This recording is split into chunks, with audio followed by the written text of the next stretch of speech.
యొక్క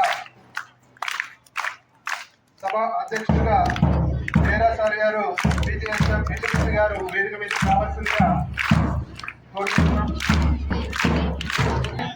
మన యొక్క ఒడిగొడుతూ ఉన్నటువంటి తిరుమల వర్షం ఇలాంటి ముఖ్య అతిథి మన యొక్క గౌరవనీయులు శాసనసభ్యులు రాజ్ గారు రామగుండ నియోజకవర్గం గారు వేదిక మీదకి వచ్చి అదేవిధంగా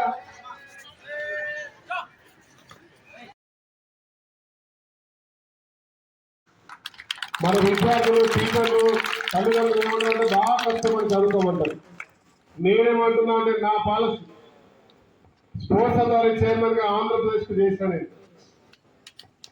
ఆ రోజు నుంచి శ్రీకాకుళం నుంచి ఆదిలాబాద్ దాకా ఒక క్రీడా జ్యోతి సీఎంగా ప్రారంభించి మీలాంటి విద్యార్థులను కలిసి ఎవరైతే క్రీడాకారులు ఉన్నారో వాళ్ళని గుర్తించి అంతర్జాతీయ స్థాయికి తీసుకురాగలిగి దురదృష్టం గత 10 సంవత్సరాల నుంచి క్రీడలు లేవు.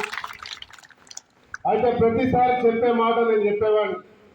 దాన్ని మన మహానాయకుడు ఒకరు రాజశేఖర రెడ్డి గారు, సునీల్ దత్ గారు కేంద్ర మంత్రిగా, రాజశేఖర్ ముఖ్యమంత్రిగా వారు కూడా